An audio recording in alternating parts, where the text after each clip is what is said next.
নমস্কার বন্ধুরা, আমি শিলিগুড়ি থেকে বীণা পানি শিল্পী। কিছুদিন আগে আমরা মালদায় গিয়েছিলাম। এনজিপি থেকে আমরা প্ল্যাটফর্মের দিকে যাচ্ছি।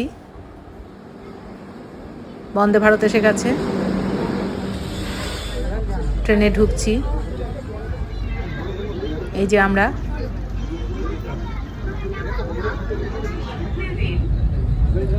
ট্রেনে আমাদেরকে পেপার দেওয়া হয়েছে পড়ার জন্য। ট্রেনের জানালা থেকে বাইরের দৃশ্য দেখছি, গ্রাম বাংলা দেখছি, প্রকৃতি দেখছি। ট্রেনে জল দেওয়া হয়েছে, বিশুদ্ধ পানীয় জল। এবার বিকালের খাবার দেওয়া হচ্ছে। ট্রেনের ভেতরে যথেষ্টই ঠান্ডা।